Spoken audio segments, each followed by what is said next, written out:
जी महाराज भगवान श्री हरि के नामकरण की कथा सुनाते हैं। बलराम जी जो रोहिणी मैया की गोदी में जो बालक है उनका नाम बलराम, और उनके साथ हल रहेगा इसलिए उनका एक नाम है हलधर भगवान, जो हल धारण करने वाले। यशोदा मैया की जो गोदी में उस बालक का नाम रखा क्या क्या रखा? कृष्ण। कृष्ण क्यों रखा? बोले ये सबको मोहित कर लेगा, और जो सबको मोहित करने वाला है उसका नाम है कृष्ण। हम यहाँ किसके लिए बैठे हैं? कृष्ण के लिए बैठे हैं। और संत जन कहते हैं जो लोग इस नाम का जप करेंगे, जो लोग इसके नाम का कीर्तन करेंगे, वो सरलता से ही परमात्मा की प्राप्ति कर लेंगे महाराज। यत्र योगेश्वरः कृष्णो यत्र पार्थो धनुर्धर। जहाँ कृष्ण भगवान है वहां तो श्री है ही है, वहां विजय है ही है महाराज। तो संत जन कहते हैं भगवान श्री कृष्ण का नामकरण की कथा सुखदेव महामुनि ने बड़े सुंदर भाव से वर्णन की। अब भगवान श्री कृष्ण की सुंदर सुंदर सी लीलाएं। एक समय जब भगवान महाराज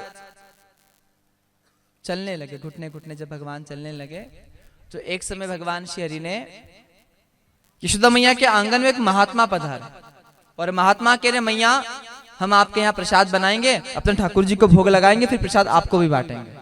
तो मैया बड़ी प्रसन्न हो गई कि चलो आज हमारे घर महात्मा भोजन करेंगे। मैया ने चौका लगाया, चौका साफ किया, और चौका साफ करने के बाद मैया ने महात्मा को पात्र दिया। पूछा बाबा क्या बनाओगे? बोले आज भगवान के लिए खीर बनाएंगे। दूध दिया, शक्कर, चावल, किशमिश, महात्मा खीर बनाने लगे। ध्यान देना, अब भगोने में चावल रखा, दूध रखा, चल थोड़ा बहुत काजू बादाम किशमिश, और क्या लगता है खीर में? नींबू लगता है? नहीं लगता है?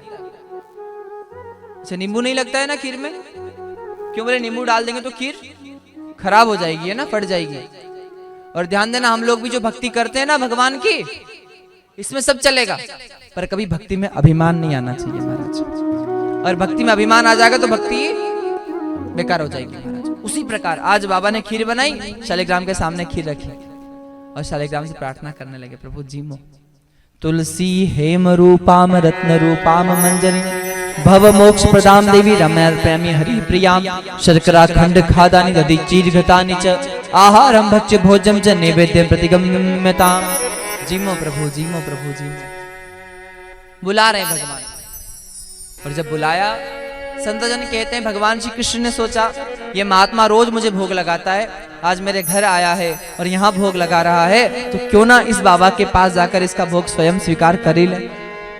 तो भगवान श्री कृष्ण घुटने घुटने गए, और उन महात्मा ने जो दूध का कटोरा शालिग्राम भगवान के सामने रखा है, वो दूध कटोरा भगवान ने उठाया, और दूध वो खीर प्रसाद भगवान पाने लगे।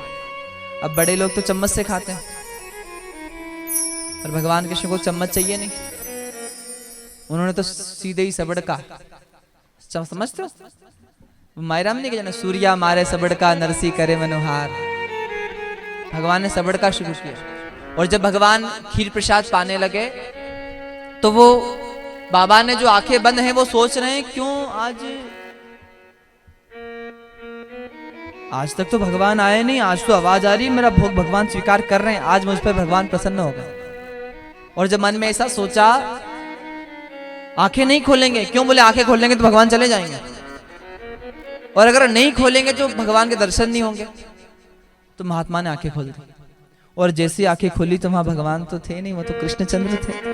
अब महात्मा को लगा ये तो यशोदा का बालक है, अरे यशोदा देख आज मेरे भगवान को भोग नहीं लगा, उसके पहले तेरे बेटे ने भोग झूठा कर दिया।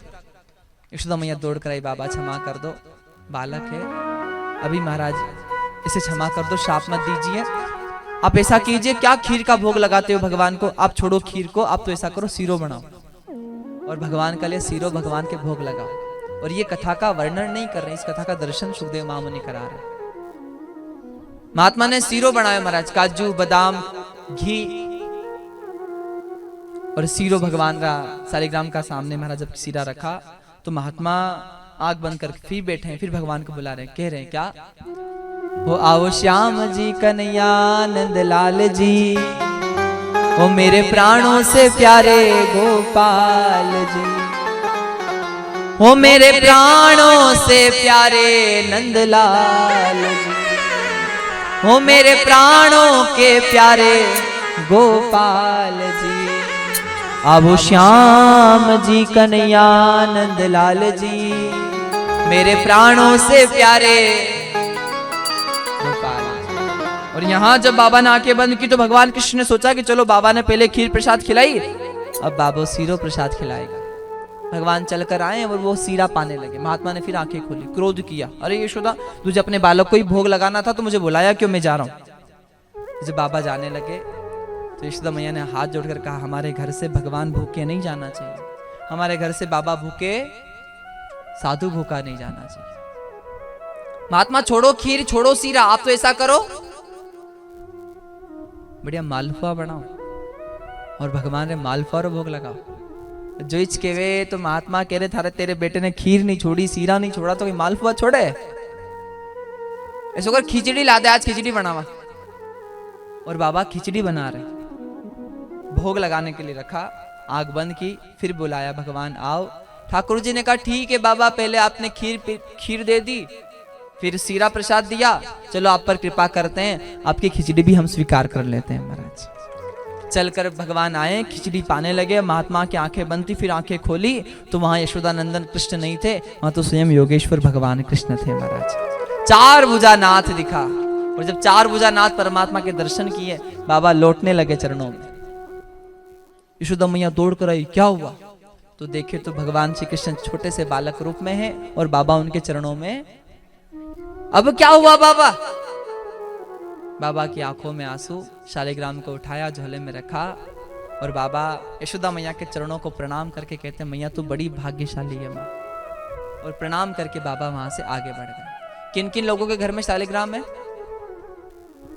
क्या बात है, जहाँ शालिग्राम है वहां नित्य ठाकुर जी का निवास है महाराज। शालिग्राम होना घर में। एक महात्मा, जो शालिग्राम की सेवा का बड़ा विधान है। शालिग्राम जी को बिना तुलसी के कभी रखना नहीं चाहिए, कुछ भी हो जाए। शालिग्राम के तुलसी लगती ही लगती है।